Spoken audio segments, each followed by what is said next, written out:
తెలుగులో lady power star image సొంతం చేసుకున్న సాయి పల్లవి కాస్త గ్యాప్ తర్వాత మళ్ళీ సినిమాలు చేస్తోంది. అయితే సాయి పల్లవి ఏ సినిమా చేసినా హిట్ అవుతోంది. కానీ ఆమె వల్లే కొన్ని సినిమాలు ఫ్లాప్ అయ్యాయని కొందరు అంటున్నారు.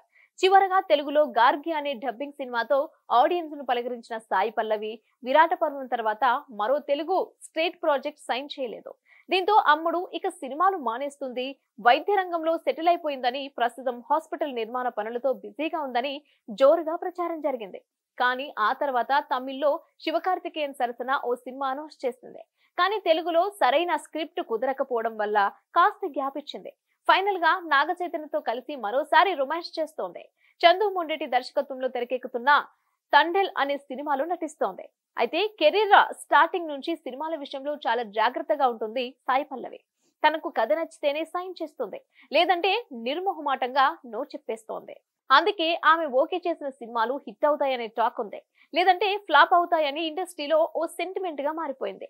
అందుకు ఎగ్జాంపుల్ ఈ ఫ్లాప్ సినిమాలేనని అంటున్నారు. డియర్ కామ్రేడ్, చంద్రముఖి 2, వలిమైతో పాటు మెగాస్టార్ భోలా శంకర్ లో కూడా సాయి పల్లవికి ఆఫర్స్ ఇచ్చారు. కానీ ఇందులో ఒక్క సినిమాకు కూడా సాయి పల్లవి ఒప్పుకోలేదు. అందుకు తగ్గట్టే ఈ సినిమాలన్నీ ఫ్లాప్ అయ్యాయి. దీంతో సాయి పల్లవి రిజెక్ట్ చేస్తే చాలు, ఆ సినిమా ఫ్లాప్ అయినట్లేనని ఇండస్ట్రీ వర్గాలు ఫిక్స్ అయిపోయాయి.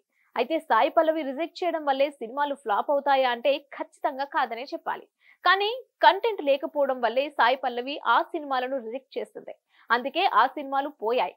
కానీ సాయి పల్లవి కథల ఎంపిక మాత్రం సూపర్ అని చెప్పాలి.